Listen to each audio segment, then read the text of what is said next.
कोणत्या यंत्रणेने नक्कीच. कारवाई करण्याची आवश्यकता नक्कीच होती. कारवाई करण्याची आवश्यकता होती किंवा अशा गोष्टी बाहेरही आल्या असत्या, लगेच त्याच्यावरती काहीतरी आपल्याला हालचाल दिसली असती. पण अशा पद्धतीचं जेव्हा राजकारण होतं किंवा अशा पद्धतीचे मुद्दे आणले जातात, तेव्हा याचा अंत तुम्ही काय बघता? हे वादळ पेल्यातलं आहे का लांबवर चालणार आहे? नाही, नाही, अजिबात हे लांबवर चालेल असं मला काही वाटत नाही, कारण याच्यामध्ये काहीही दम नाहीये. एक हं. आपण नॅशनल हेराल्ड सारखं आपण वादळ पाहिलं.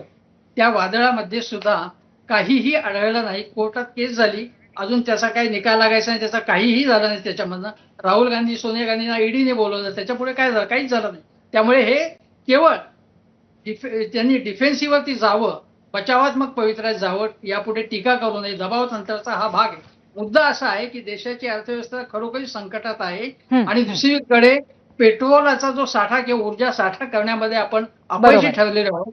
नक्कीच. इराणबाबतच्या आपल्या संबंधांमुळे सुद्धा आपला नक्कीच. जो अमेरिकेचं दडपण आणलं बरोबर आहे. त्यामुळे त्याच्यामुळे काही सगळं फटका प्रश्नांची बसलाय. उत्तरं देण्यापेक्षा काही प्रश्न उपस्थित करणं कदाचित या क्षणी महत्त्वाचं वाटत असेल, म्हणून यातून या गोष्टी घडतायत. पण देशावरती संकट आहे हे नक्की.